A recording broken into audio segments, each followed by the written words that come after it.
All right, let's dive right in. Today, we're going to explore this really fundamental tension in human connection.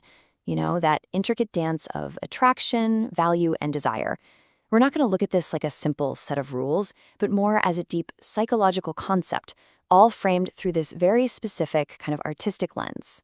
Now, this quote presents a pretty fascinating paradox, doesn't it? I mean, we live in a world where everyone is chasing attention, but giving it away so freely seems to backfire. Why is it that something we all crave just loses its power the second it becomes, well, abundant? That's the central question we're really going to deconstruct today. So, to even begin to understand this paradox, we first need to look inward. The problem, it turns out, isn't really about our external actions. It's about the internal state that's driving them. We have to take apart the very nature of need itself. The source material for this uses a really powerful word, hambre, or hunger. And listen, this isn't just a simple want. This is a deep, almost insatiable need for someone else to tell you that you're worthy. It's this void, and it comes from a lack of self-generated value. This hunger, it comes from a very specific part of us. The source describes it as this internal battle between two different brains. You've got the emotional, reptilian brain on one side. It's all instinct, just pure, immediate gratification. And on the other, you have the logical, evolved brain, the part of you that makes conscious decisions for long-term value. And that just perfectly sums up the core issue. When that reptilian brain takes the wheel, when you're just operating from a place of pure need, logic just goes out the window. You're not thinking, you're just reacting. You're not trying to build attraction, you're just trying to satisfy this craving, and that leads to some pretty predictable self-sabotaging behavior. So if acting from that place of hunger devalues us, how in the world do we rebuild that value? Well, the first step is a pretty radical reframing of the whole situation.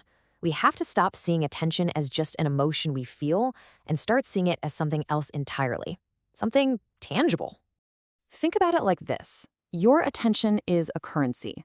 And just like any currency, its value isn't fixed, right? It goes up and down based on the super simple economic principles of supply and demand. The real question is, how are you managing your supply? It's actually incredibly easy to make your currency worthless. You just flood the market, offer it all the time with no real quality behind it, give it away to absolutely everyone, and then demand an immediate return on your investment. See, this is the behavior of hunger, and it crashes the value of your attention straight to zero. So, on the flip side, how do you make your attention a desired asset? According to the source, it all boils down to these key pillars. First, it has to be scarce. You can't be available 24/7. Second, it's got to be high quality, meaningful, engaging. And finally, it has to be unique. It can't be the same generic attention that everybody else is offering. Okay, in this is where the entire concept really pivots. We've talked about managing your external behavior, but honestly, none of that matters without fixing the foundation. We have to shift our focus away from how we interact with others and turn it toward the real source of true, unshakable worth. This is probably the most crucial point in this whole thing. That validation, that affection, that feeling of worth you're looking for from someone else, it's a trap. The source is crystal clear. You are the only one who can truly provide it. The search has to end, and the building has to begin. And this just hammers home that shift in mindset. True magnetic value isn't something you beg for or try to extract from other people.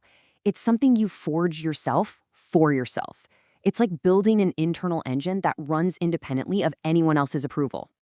So where does this self-validation actually come from? It's not some abstract idea. It comes from tangible things that you can control. You find it in the pride you take in your work, in the actual effort you put in every single day, in the satisfaction of your own accomplishments, and in the powerful sense of identity you build from all those actions. This brings us to the conclusion of this whole framework. After all the deconstruction, all the rebuilding, there is only one judge whose opinion actually truly matters. Because ultimately, all the accountability lies with you. It's so easy to blame the world or other people or the system, but that's just a distraction. The real conversation, the most important one, is with the person looking back at you from the mirror. And that's the ultimate takeaway here. The whole pursuit of attraction is kind of misguided. You don't chase it. You can't. Instead, you chase self-respect. You focus on building a person that you are genuinely proud of. And then attraction, desire, validation from others, all of that just becomes a natural byproduct of your own self-worth. So we'll leave you with this one final thought. Forget everyone else for just a moment. Forget the games, the strategies, all of it. Just look inward and ask yourself the only question that truly matters. When you look in the mirror, are you proud of the person you see? Because in the end, that's the only source of gravity that will ever truly pull others in.